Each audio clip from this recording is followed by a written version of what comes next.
वाह लायो पनि खातेसँग यति त हट्छ यो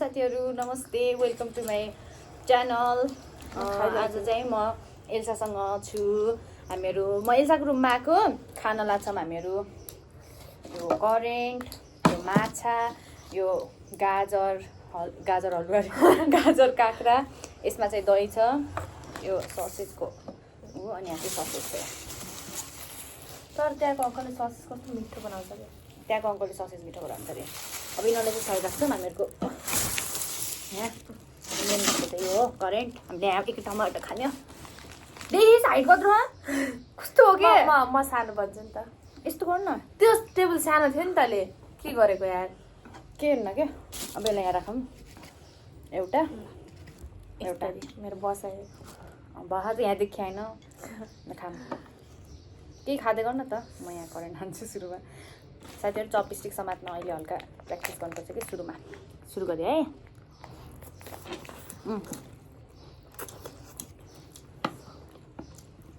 चपस्टिक काँटा चाहिँ लिएर आउनुपर्छ यार कहाँ माथि म जान सक्दैन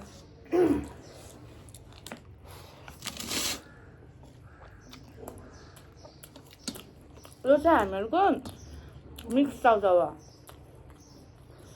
के मिक्स भन्दाखेरि त्यही हो 2x र 3x वाला मिक्स मिठो है मलाई फेरि खाने बित्तिकै पानी खाइहाल्नुपर्छ यार किन खै बानी नै जस्तो खानु मैले बेलुका खाएको मैले पनि अस्ति खाएको हिजो बेलुका र अस्तिमा फरक छ हेल्दी पनि खानुपर्छ साथीहरु त्यही भएर ध्यान राख्नु टिस्यु पनि छैन हातले नपुस् कहाँ पुस्ने हातले 10 आहा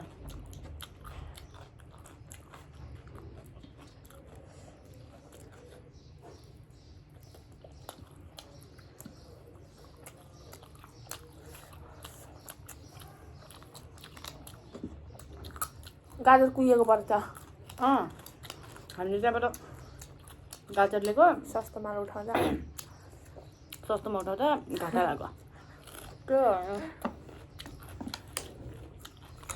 अहिले चाहिँ करेन्ट हिजो खाएको भनेर खाँदै छैन डरपोक पेट दुखेर कस्तो बाहा दाँत दुयो खान हुन्छ त्यो दाँत के बाहेर त्यतिकै दुखाउँछ मैले यो माछा चाहिँ फर्स्ट टाइम खान लाग्यो लान यस्तो मिठो पाउँदाखेरि पनि खान हुन्छ आजसम्म खाँदैन अनि मेरो त डेली हो यो मलाई प्याकेजिङ नै मन पर्दैन त यो प्याकेजिङ मन नभएर के भन्ने यहाँ भित्रको त मन पर्नु पर्छ मिठो रहेछ मैले आजसम्म खाएको छैन भने त म त दिनकै हो यो र कोक कति मिठो हुन्छ कोक नै भएन कि आज 40 रुपियाँ त अब त को जान्छ त खासै नि त खै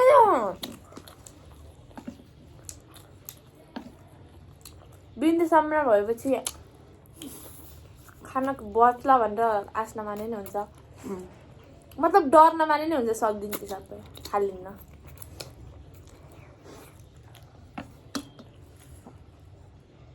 तारिफ हो कि बेचे त थाहा भएन तर खुसी लाग्यो तारिफ बताऊ न चल नि त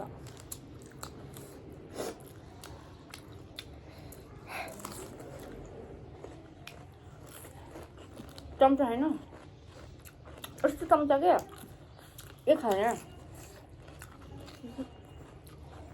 त्यसै खान चुक हाल्ने आमा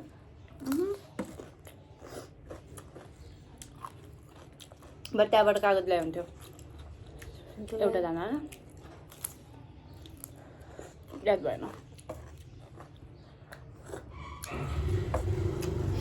मलाई दिमागमा गएको थियो मैले पनि कागजले हेर्न त हेरेको थिएँ फेरि ल्याउने चाहिँ होस् भएन मैले धेरै पालि हेरेको भन्नुपर्छ जाने अर्को चपस्टिक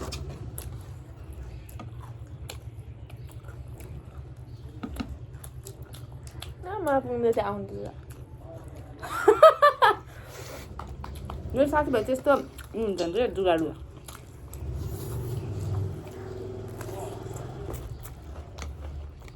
आयो त है पाल खुर्नु पर्दैन हेर त्यो पनि धेरै आउँछ ट्यालेन्ट चाहिन्छ क्या मेरो साथी भएर सेलरोटी भ्याएको थियो त्यहाँको त्यो त फाल्ले भएर फेरि पिर्थेँ खायो एउटा खानु यो हेर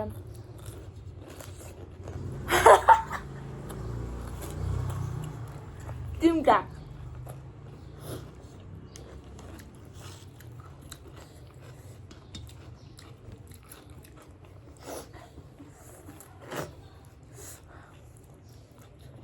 पर्सिबाट मासु नखानु भनेर यस्तो तयारी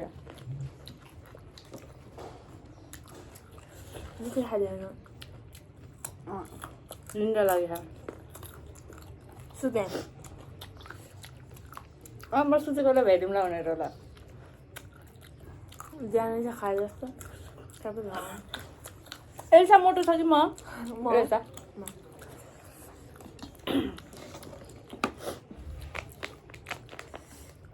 यस्तो पिरो खाइदिनु भएको आमा बिन्दु है पिरो छ है एल्सा पेट दुख्छ यार मलाई कस्तो भयो हिजो बेलुका नै खाएको के भन्नु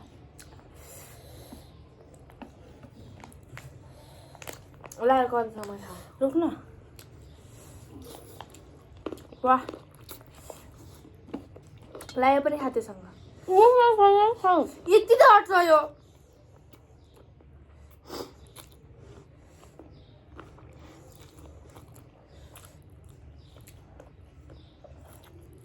मिठो हुन्छ किन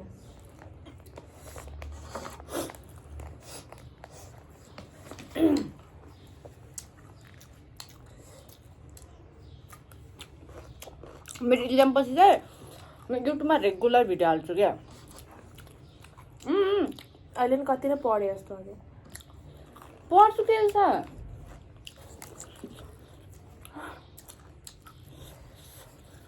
निन्द्रा लाग्यो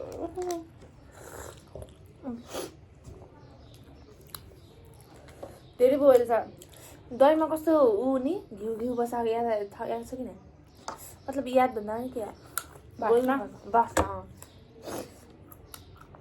मिठो छ त हामीले यता साइडबाट लिएर आएको अलिक चिसो भयो नि त अलिक चिसो फ्रिजबाटै झिकेको थियो हामीले ल्याउँदा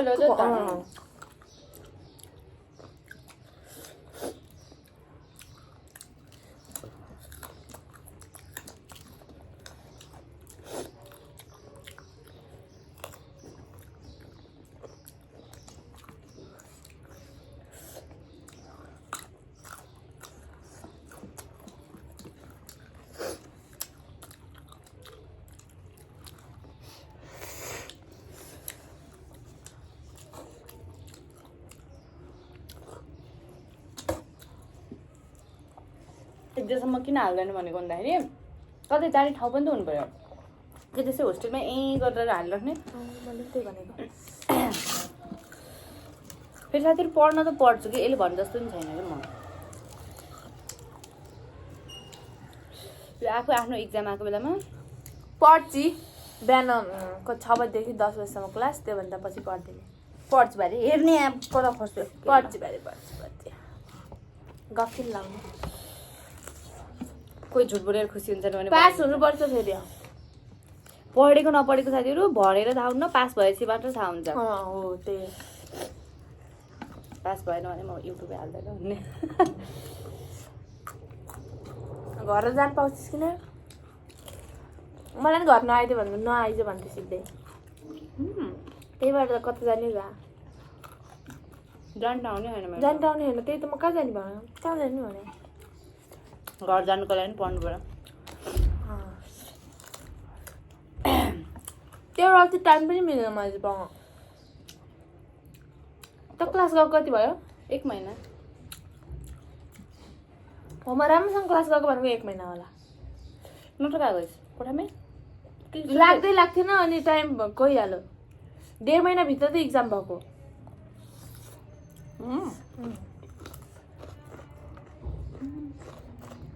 कुन दिन छुट्टी हुने, कुन दिन पानी पर्ने,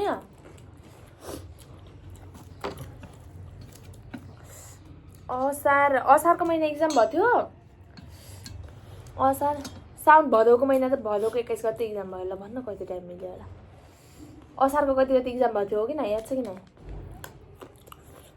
अनि भदौमा फेरि इक्जाम भयो। 2 महिनामा फर्म खुल्यो अरे। म काठमाडौँ आउँदा क्लास जोइन गर्दा ठ्याक्कै 1.5 महिना बच्चे थियो। 1 महिना पढेँ, 1 महिना आधा महिना त्यही गयो अनि इक्जाम सबै गयो। पास भएछ त? पास भयो।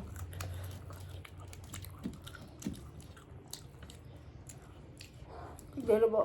तर त्यति बेला कस्तो पास मात्रै भयो हुन्थ्यो भन्ने हो। अहिले मलाई कस्तो अझै धेरै नम्बर ल्याएको भए हुन्थ्यो जस्तो भएर आयो सबैले सुन्दा कि। त्यहाँदेखि बाहिर गयो भन्यो भने कति धेरै नम्बर भन्छ अब हामी पनि त वा भन्नुहुन्थ्यो नि त। पास ठुलो कुरा हो हुन त। तर 80 क्रस भएको भए मेरो मुटुले नि शान्त पाउँथ्यो होला यार। यहाँ कति आउँथ्यो टेस्टमा? यहाँ चाहिँ 76, 77 आउँथ्यो। सबभन्दा माथि त गएन कहिले।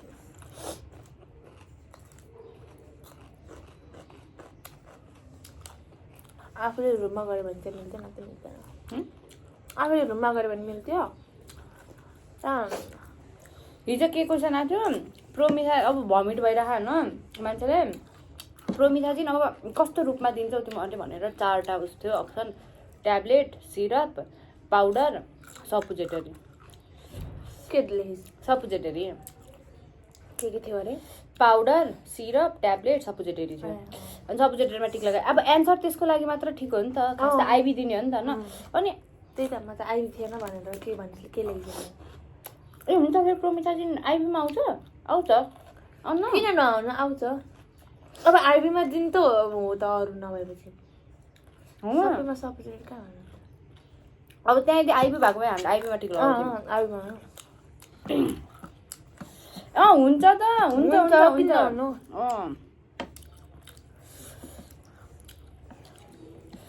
यस्तो छ साथीहरू फ्युचर फार्मासिस्टको हालखबर। कस्तो झुकाउने? म त फेरि कहिले पनि सपोजिटरी दिएको थाहा पाएन के प्रोमिथाजिन। त्यही त भनेको। अब अरू सुइटेबल अप्सन पनि थिएन त्यो कुरा होइन त। त्यस्तै माइन्ड कुहियाउने क्वेसन आएर चाहिँ फेल हुने हो यार। हिजोको रिजल्ट आजसम्म आएन। तर म नेममा जानुपर्ने रहेछ यार। नम्बर धेरै आउँथ्यो होला कि सायद। पढाइ त हुन्छ यहाँ आफै पढेर पास हो कि हो। पुष्कर सरको पढाइ खा।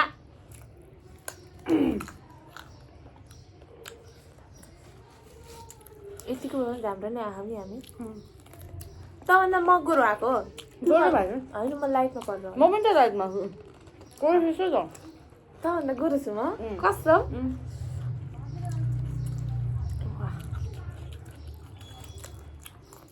मेरो हात खुट्टा पनि त्यस्तो चाहिएको मलाई।